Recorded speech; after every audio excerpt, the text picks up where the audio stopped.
You're listening to Nightmare on Film Street. The current time is 6:66. Traffic is clear ahead from here to the afterlife, but it's hell outside. For the next hour, you're on Nightmare Time. So, let's give a grave welcome to our hosts, John and Kim. Warning. The truly unusual motion picture you are about to see contains many scenes of graphic violence. It is not intended for the faint of heart, nor the young and impressionable. While it is a sad fact that mass homicide and practitioners of blood cults infest our society, the producers of this film wish to express that they do not condone, nor do they want to inspire, any of the human butchery or violence portrayed in this film. If you feel you will be offended by such material, please leave the theater at once. Note: all of the mutilations, body dismemberments, and cannibal rituals were performed by seasoned professionals. Please do not attempt any of these stunts at home. Thank you. Hello again, fiends, and welcome to Nightmare on Film Street. I'm John. I'm Kim. And this week we are talking about Kooky Cannibals in part one of a two-part episode. This week we are talking about Jackie Kong's Blood Diner. And it's kooky. it is very kooky. I don't think I was really prepared for the level of humor this movie had. I thought it was just like, a silly, dumb cannibal movie that's unintentionally funny. It's a straight-up horror comedy, and its sense of humor is twisted. Yeah, this movie has been on my radar for years, and Well, it comes around every February, right? Female-directed horror film, and we just for some reason never watched it. Well, we've always wanted to put it on the podcast, and I wanted to keep it special for the podcast, and we are... This was the right choice. Oh, boy. I really have to commend you on this. I cannot wait to get into it. But before we start this week's episode, as we usually do, John, what is keeping you creepy this week? TIFF starts this week, so we are back in film festival season. We just finished up Fantasia. I mean, hell, Telluride and Venice are also happening right now, but we live just outside of Toronto, and we will be covering the Midnight Madness selections at TIFF.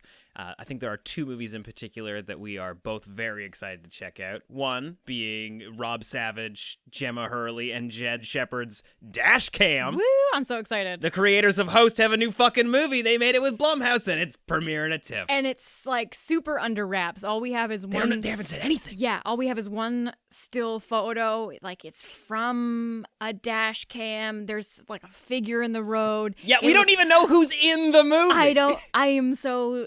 I'm excited. I don't know anything about it, but I'm stoked. I'm very excited. So that's premiering at TIFF. We are also seeing Edgar Wright's Last Night in Soho. Fuck yeah, we are. I'm so excited. That's a movie that I know a little bit more about than, say, Dashcam, but I am trying to know as little as possible exactly. about like, it. Anya Taylor-Joy, Giallo. Right? Yeah, like a late 70s Yes, please, British trailer horror. off. Yep, that's all I needed to know. Yeah, there are a whole ton of movies playing at TIFF that we're probably going to check out. Movies like Dune, but like, I'm not going to read all 6 of those books before. And even the first book feels like 6 books. I've tried reading it. Not happening. I'm only going for the horror movies, and those are 2 that I will not rest until we've seen. Speaking of horror movies, I don't know if you know about a little dude named James motherfucking Wan. Malignant is coming out this week. Yeah, that's right. We have a short interview with James Wan at the website that you can check out right now. I think by the time this episode comes out, my review for the movie will also be out because I've already seen it. Yeah, so let's just side note over here and talk about this little Nightmare on Film Street James Wan exclusive experience that Jonathan had. I know, I felt like a contest winner. John got to go see the movie in theaters, special press screening, and got to fucking talk to James Wan. It was a good day. Well, I sat in the other room in my pajamas just like trying not to listen because I have not seen the movie. This is what happens when you start a media outlet with your significant other. Sometimes they get to see Malignant without you, and then talk to the director about it and get the scoop on fucking animatronics. John, animatronics? People are really responding to that in the interview that we published. I mean, the best thing you could do is go in with no expectations of anything. Just like, it's a new fucking James Wan horror movie. I will at least say that I think fans of early 2000s, late 90s horror will especially appreciate it, especially how it looks. It looks like a... That's me! That's definitely you. It's almost like a supernatural serial killer movie from the Dark Castle universe. I think I'm selling it a little too hard for you, so maybe try and just like erase all that from your head, because I'd be really upset if I got you amped up and you didn't like it. But it's definitely, I'll say, one of the weirdest movies James Wan has ever made. That sounds great. I'm so excited. We're going to be recording a podcast about the movie. It's going to be coming out next week. So part 2 of Kooky Cannibals you will get in 2 weeks' time. And that's because we have a few changes here at Nightmare on Film Street. Oh, that look at we you wanna bringing it share around. with I'm you. sorry, I'm still in Malignant land. I'm like, oh yeah. I know. I'm really excited for you to see it. I'm excited to see it in the theater again too. But I'm excited to talk to you about it. It's going to be real hard to, it's been a while since we've done those drive home from the drive-in reviews where we go see a movie together and then say nothing to each other until we get home in front of the microphones. But that's what we're going to be doing next week. We're going to be doing a spoiler-free review of Malignant with a full spoiler companion for the Fiend Club, talking about all the nitty-gritty bits of the movie. But if you want to listen to that podcast review before you see the movie, we will spoil nothing, which is going to be hard. Especially because you're going to have seen it twice. Yeah. But yeah, so some exciting things to mention that John kind of touched on. We're changing up the format of the podcast a little bit to have more of a steady Nightmare on Film Street drip feed. Yeah. We initially, when we started this, we did every Thursday, and it got to be kind of a crazy workload, so we went to bi-weekly. And now we kind of do this hodgepodge of like, sometimes we do every Thursday, sometimes we don't. Going forward, we're going to try to do every Thursday. We'll probably take a Thursday here and there off, for our own peace of mind, but we're splitting up our typical head-to-head episodes. We're going to do them as 2 parts. It'll be the exact same format that you love and remember, but it'll be done over 2 different episodes. So we can feel a little bit more liberty to explore movies maybe a little bit more in depth or not. We'll see how it goes. Yeah, I mean, ultimately, we just want to make sure that you have a new episode of Nightmare, a new Nightmare every Thursday at midnight. And also, podcasts are too fucking long, guys. Let's be real. Let's all take a step back and recognize that it's insane that every podcast you listen to is upwards of 2 hours long. Every single podcast. Yeah, I'm thinking I want to be more like a commute. And for us here, that's like 40-ish minutes. That's if traffic's good. What are you talking about? That's a nice hearty commute. Yeah, absolutely. And we don't want you to have to wait 2 weeks in between new episodes. We want to make sure that we've got some new content for you every single week. It might be interviews. It might be reviews of new movies that are in the theater. And if not, at the very least, we're always going to be talking about some of our favorite classic movies spread out over 2 episodes. With our fun themes. Like this week's Kooky Cannibals, we got 2 movies picked for you. We're talking about one this week, and then John said we're doing Malignant review next week, and then we'll finish up with Kooky Cannibals the week after. But if that's too much information for you, all you got to do is hit subscribe wherever you're listening to this podcast, and it'll download right away. It'll be in there for you Thursday morning, Wednesday night. I don't know what country you're from, so whatever your time zone is, we upload it around midnight on Wednesday Eastern time. So figure it out. But let's get into it. Let's talk about our first movie in our Kooky Cannibals double feature. We're talking about Jackie Kong's Blood Diner. Hello, fellow food lovers. I'm Phil Mignon, world-famous gourmet. In my travels, I've sampled some of the most exquisite foods the world has to offer. And that's why they've asked me to tell you all about a charming new eatery located right downtown. As, you can see, the atmosphere is lovely. But, of course, the finest attribute of this quaint cafe is the marvelous cuisine. I'd give my right arm for that secret recipe. Yes, the chef puts a bit of himself into every succulent dish. Oh, and he's always pleased to serve you to your friends. Shouldn't that be serve you and your friends? No. Your gracious hostess will direct you to your table. where you will dine as if there's no tomorrow.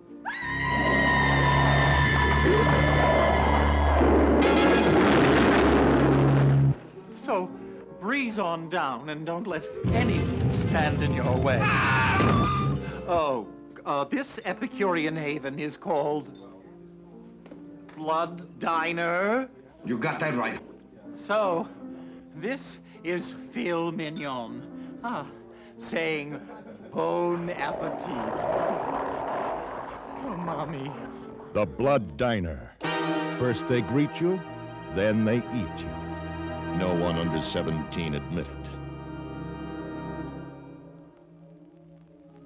World famous gourmet. Gourmet. Damn, that trailer, really sells that movie. That trailer was a whole journey. If we had to watch that trailer before we watched the movie, I think we would have been really prepared for what we were in for. I'm actually really pleased how blind we went into this. I would have loved it regardless, but This seems like your kind of dumb movie. Yeah. No, it was such a fun viewing experience. I have at least 5 scenes that and moments I have to absolutely talk about, just for the sheer fact that I need to confirm that they happened and that they exist. Right? We had to both constantly look at each other like, we are seeing this, right? We didn't get food poisoning and are hallucinating this movie right now. Oh boy. Watching Blood Diner for the first time was akin to the entire Shudderverse discovering Tammy and the T-Rex last year. Oh, sure. Just the sheer bonkers delusionalness of it that you're just like, is this meta? It's from another world. Is this intentional? Is there a layer of intent here? Well, they both also feature brains in jars, so not a bad comparison. Brains in things and brains in jars. Speaking of Shudder, there is no Metacritic rating when you look this movie up, but they do list the Shudder rating. The Shudder audience has given it a 3.8 out of 5, which is high praise. I think that's the highest rating that it has across the internet, because it also has a 57% on Rotten Tomatoes, 5.3 out of 10 on IMDb, and 3.0 out of 5 on Letterboxd. I mean, that's pretty good on Letterboxd.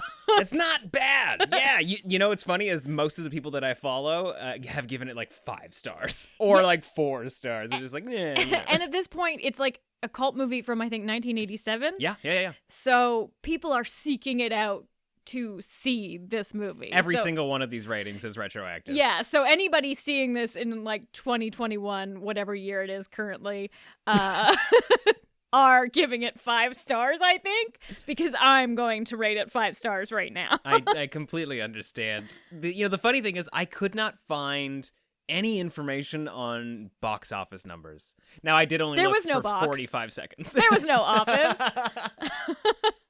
This movie was a front. This movie, they just threw money into it. This is a money laundering operation for sure. I couldn't find any reviews at the time. I think TV Guide slammed it a little bit. That was about it. TV Guide. Yeah. Oh, man. What a bizarre movie. Can I ask you one Joke's question? on TV Guide. This movie outlived TV Guide. Take that, you fucks. Can I ask you one question, though, before we get started? Yeah. What's the name of this fucking restaurant? The movie takes place at a health food restaurant. I don't know the name of the restaurant, because outside the sign is a squiggle. Okay, so I wrote it down because it's a decal on their truck. It's Tutman Cafe, which is their name backwards. But you're so right. There are moments where we're with the detectives outside of the cafe, which is just a corner building on low-rise office. Mm-hmm. Not what I would have decided for a roadside diner, but you work with what you got. It's a health food store. They did not have any kind of logo. It looked, I think it was an olive on fire. Oh, yeah, that totally looks like that. I see it. A flaming olive. I think that we could talk about this movie in a scrambled, jumbled mess. I was thinking, I was like, make a difference. How are we going to do this? Because sometimes, when we do movies that we're seeing for the first time or we're not too familiar, we like to walk through the plot a bit. Yeah, and let's avoid that. Does that even work? Will that work for this? Let's try and do this. This is something we used to do, and to be perfectly honest, I think something we should bring back. While we're talking about things that we're changing on the podcast, this is totally something we should do.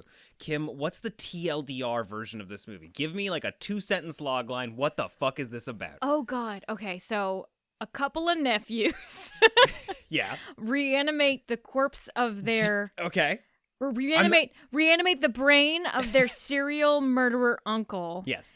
In order to get guidance on completing a ritual to raise an ancient deity that requires multiple body part sacrifices as well as a grand feast. Yes. They're also nailed chefs Nailed it. at a cannibal vegetarian diner. Yeah, here's the thing. They are not advertising that they are cannibals. Who would?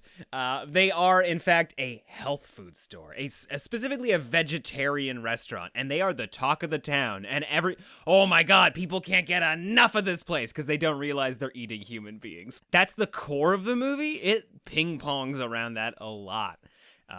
Two of my favorite things about this are the cold open of the movie is just some kids playing alone in a house, and a murderer is breaking down the door, and the kids are terrified. They're hiding for their lives. The killer, he's got a meat cleaver in his hand, and he's in the house, and then all of a sudden they're just like it's Uncle Anwar, and they're no longer scared whatsoever. It's just really... He's got to pass on the family duty. I think at that point I did not know that this was a comedy.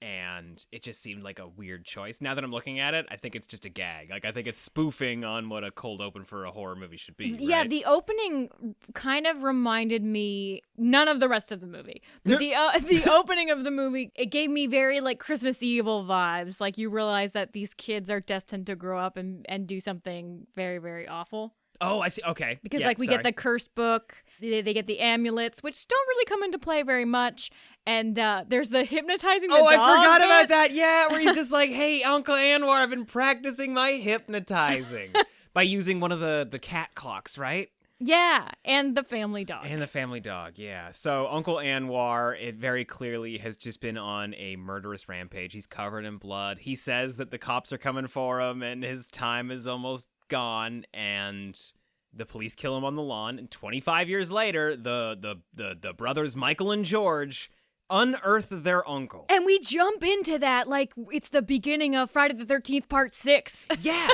it's bizarre. We're just at the cemetery. You would think that this was supposed to be a scene from a previous movie, that we're watching a sequel, right? This is just genius. Like, this is absolute horror comedy brilliance. They 25 years later, mind you. Remember, it's been 25 years.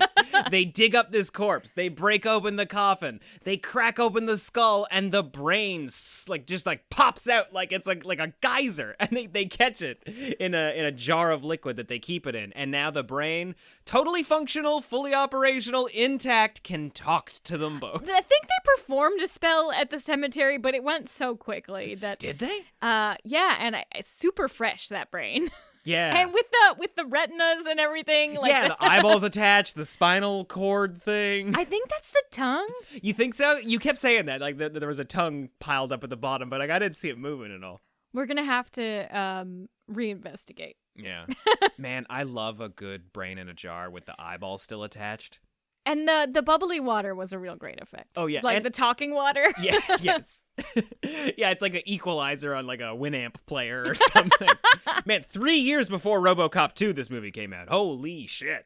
Which I get, just based on the blank stares Kim's giving me, if anybody else is unaware, the villain in RoboCop 2, mostly just a brain in a jar with eyeballs attached. Thanks, John.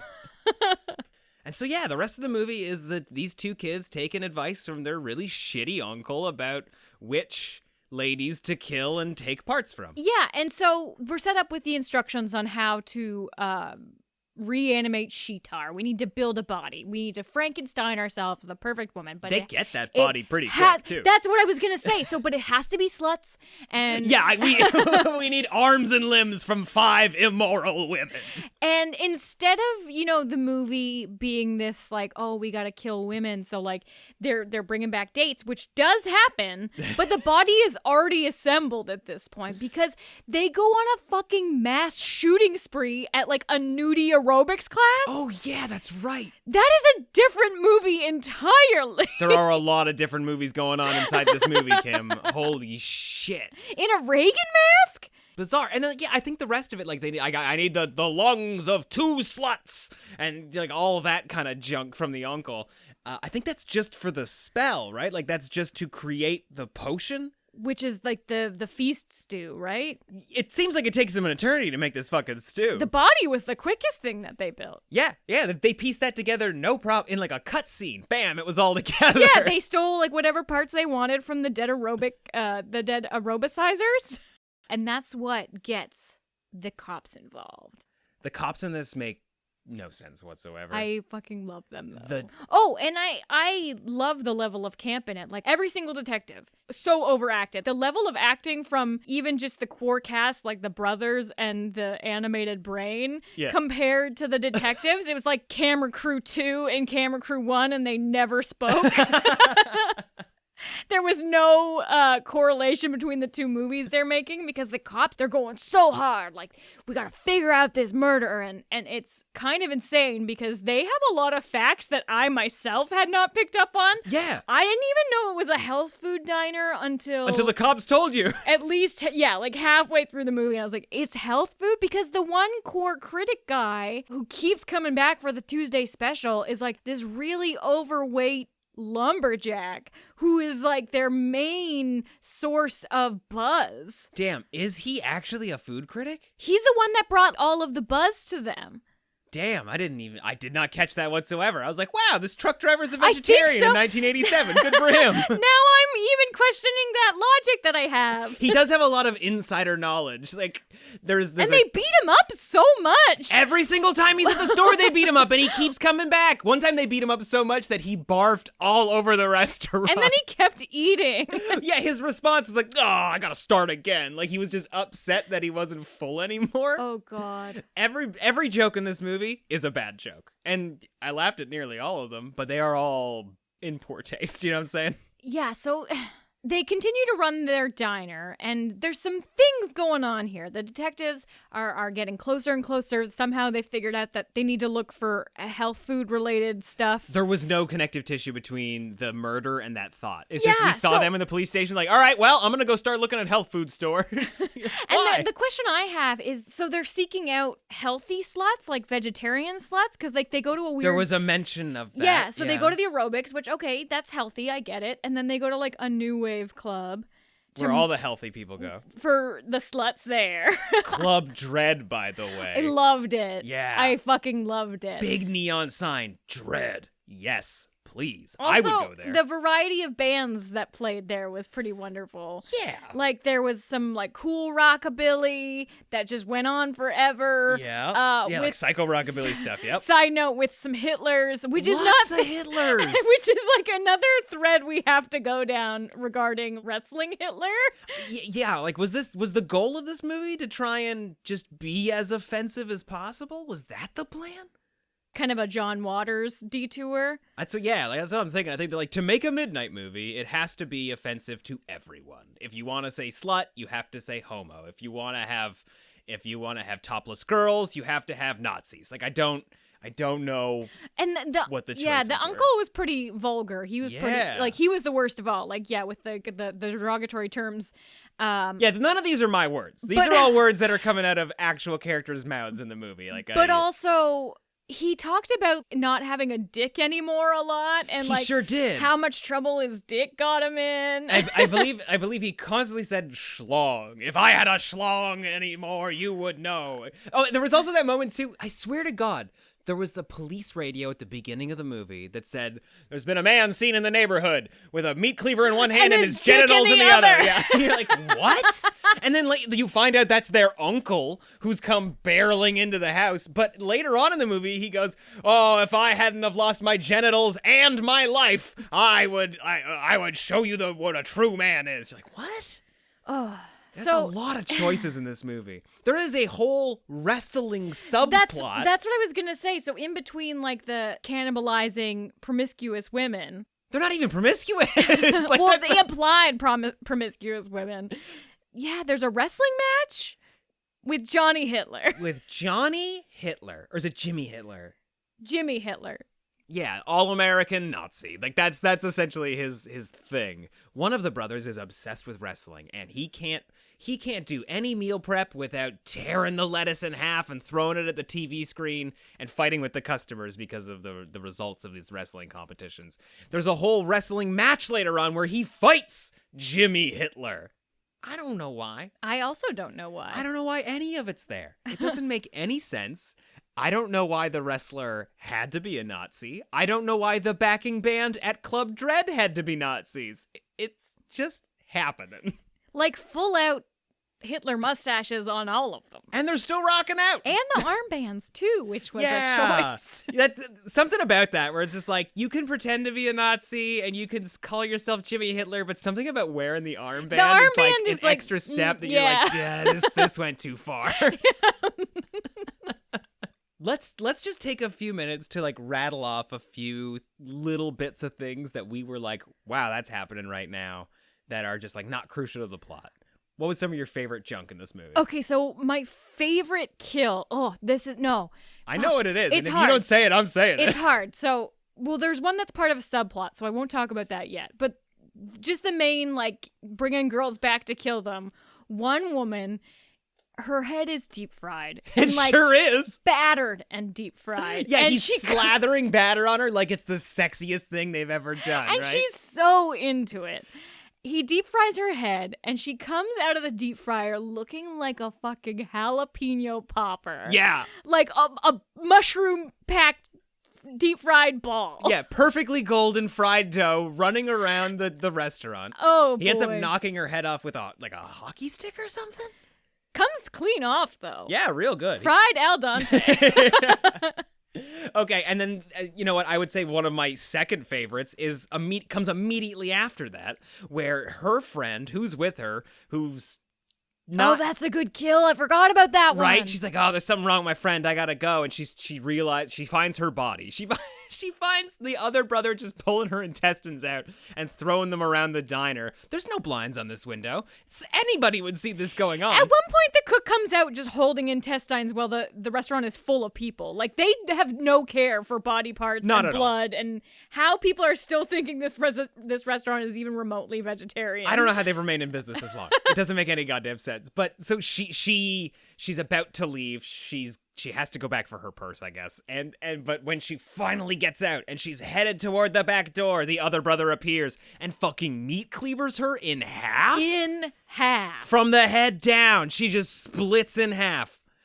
It's real good stuff. It was really nice. Did not expect that. Did not see it coming. Looked great. There's another one that's super silly and dumb, and this is I think where it's the beginning of them finding these two girls and bringing them back to the restaurant, where they're not letting them into Club Dread. I guess because of dress code, or they don't look cool enough.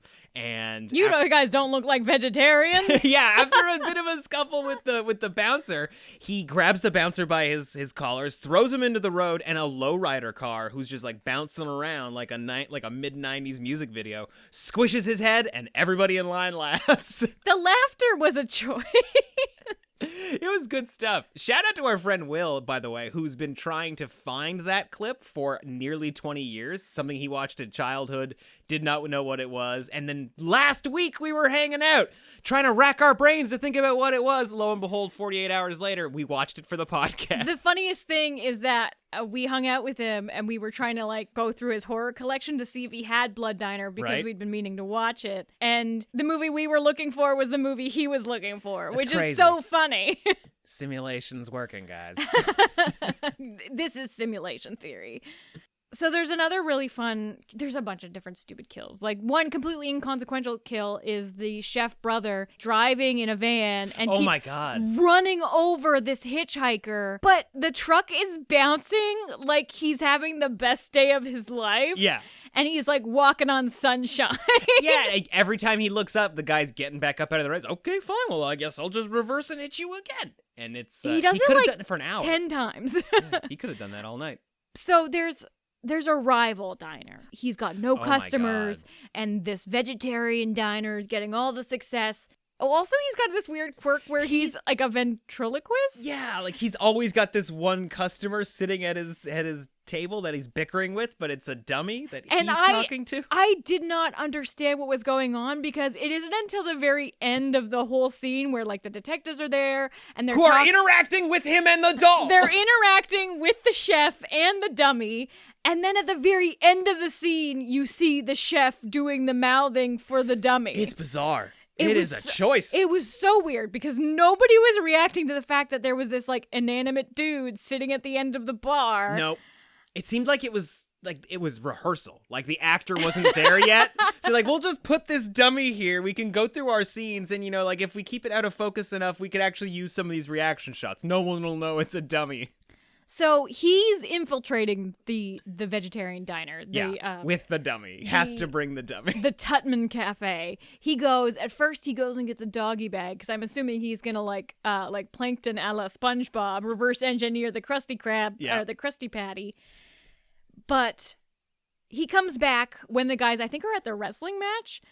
Yes. The guys are somewhere and he steals the brain. He steals Uncle Anwar. Because I guess he figures that's the key to all of this. Oh no, because he's gonna tell them how to cook. Like that's kind of what's happening throughout the movie too, right? Like these kids have like built a successful health food restaurant, but Anwar's got the real recipes. They have to go rescue Uncle Anwar from this rival chef. And it's like, I don't know how it happens, but both of his hands get cut off. Oh, yes. So man, it is so bizarre to just have a movie blipped from your memory as soon as you're finished watching it, but to then relive it in live time. We watched this less than 12 hours ago. Yeah.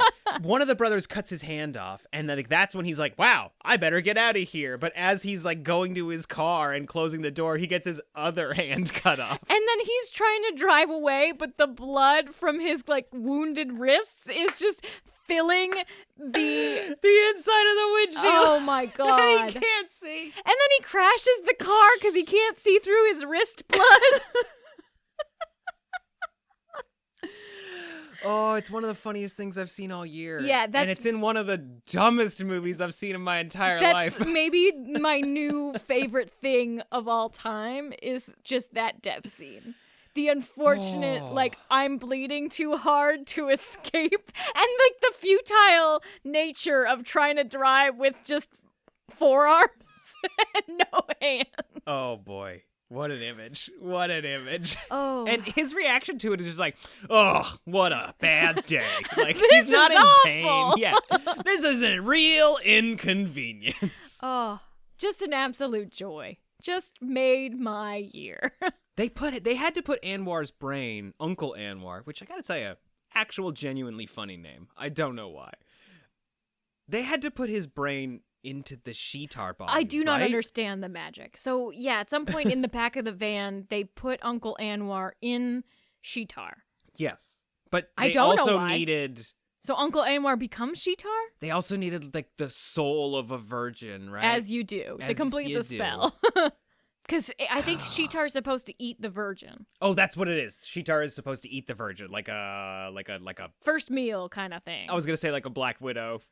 When Sheetar, when Sheetar is resurrected, we forgot to mention this earlier. When Sheetar is resurrected, her She chest. has lightning for eyes? Oh. She has lightning for eyes. She shoots lightning bolts from her fingers and kills band members, and she has like a fucking Venus flytrap mouth in her chest cavity that she uses to eat people's heads. I love the Venus flytrap belly. I love it too. It's pretty wonderful. It's real good stuff. The whole time I was like, they better succeed because I want to see that Venus flytrap eat someone. Yeah. Yeah, and she does. She totally eats one of the brothers' brains. Like, just like rips his head clean off. It's good stuff. I mean, the cops do kind of... I don't know how the cops figure out anything in this movie. They are steps ahead of me as an audience member. Yeah. There is one moment, though, where the police officer is on a phone call with her partner, who's an asshole. and he's like, you need to keep an eye out for Namint, with Anwar Namnint. He's dead. Oh my god, we completely glossed over the fact that they go to meet this detective who 25 years ago killed Anwar Namtint, and he has to like relay the harrowing the harrowing And his story. wife is like PTSD. Yeah, well, the best part, too, is that it's very clearly a scene from the beginning of the movie where the police kill Uncle Anwar. We only see that scene from inside the house with the kids, but now we're seeing it outside where there's a bit of a showdown. No and new whatnot. information is added. No new information is added in the flashback. We can see that he says nothing to police officers. He just runs at them with a meat cleaver. They shoot him dead, and they just call it a day. But when we come back to that police officer, he's like, I could have swore that I heard him say, I'm gonna come back from the dead one day and kill you.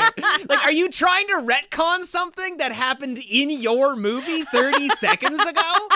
Damn. That's bold.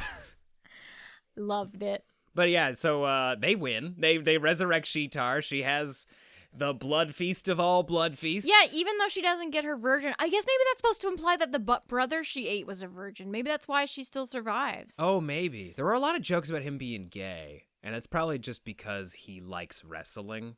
But maybe that's what they're trying to imply, is that he's a virgin. But yeah, so it ends with Sheetar getting in some creep's convertible. Yeah. We follow her high heels out of that fucking mayhem massacre. Which is fucking wonderful because the guy that picks her up is like a complete slob. And she goes like, I'm Sheetar, with her pointy ass teeth. But then we cut to him pulling away like completely normal with his date. Like Yeah. she didn't just reveal a mouthful of monster teeth. Yes. Like still fine. It's like the end of The Ruins, right? Or The Thing. What a bizarre movie. So bonkers. And we need to petition to get this movie on every single streaming service so we can do a fucking watch party of this, because I need to watch this with a huge group of people. You're absolutely right. This is a movie that should be watched with a crowd, with a group of friends, and definitely a lot of alcohol, because it does not make a lot of sense, and it's got a lot of bad, crude humor. No, Like, brace yourself for that. It's that level of crude humor from the late 80s. But what a wild time.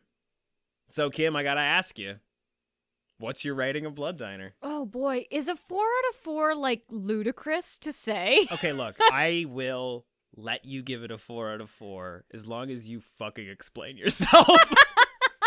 I just had a fucking blast. I really enjoyed it. I'm going to watch it 26 more times. You think it's a perfect movie? It's awful. It's an awful movie. It's so bad. It's super crass. It's outdated. It was outdated for There's 1987. bad dubbing. There's lots of Hitlers. Oh, yeah. It's kind of impressive how... 3.5 out of 4. Oh, I'm going to give it a... I'm gonna... If you give it a 4 out of 4, I'm punching you in the face That would've right been- now. That would have been hysterical. I'm gonna give it a 3 out of 4. I think it deserves less, but man, did I have fun watching this movie. It's a piece of shit, and... No, it's not. No, I take that back. It's not. It's a unique movie. I don't know how else to describe it. Like, it's just... Just say it's a unique movie and we'll just stop the podcast right there. No outro. It's a unique film. But that's just our opinion. Let us know what you thought of Blood Diner over on Twitter at NOFS Podcast and in the Nightmare on Film Street Discord, which you can find at nofspodcast.com/Discord if you're not in there already. We're going to be finishing up Kooky Cannibals Part 2 episode. In 2 weeks' time, we will also have the review for Malignant here on the podcast feed, so subscribe wherever you're getting Nightmare on Film Street. And if you have a few seconds, please leave us a 5-star rating and review. It really helps us in the feeds and gets more fiends listening to Nightmare on Film Street. We're going to be keeping the subject of Part 2 under wraps for now, but it also features a blood feast meant to resurrect an Egyptian god. And I found out today, Blood Diner was originally intended as a sequel to this movie that we'll be talking about in 2 weeks. I think it's a spiritual sequel, like inspired by. Well, it is now. They originally scrapped that idea, but knowing that, it's kind of interesting to think of this other movie as a prequel to Blood Diner. And I'm excited to show it to Kim because she has not yet seen this movie. I have not seen it. And we will be back in 2 weeks to talk about Kooky Cannibals Part 2. Until then, I'm John. I'm Kim. Stay creepy. It appears you made it out alive, but we'll get you next time. Help us to grow the horde. leave a 5-star review on Apple Podcasts or wherever you subscribe. More terror can be found lurking on our website, nofspodcast.com. Until next time, stay creepy, fiends.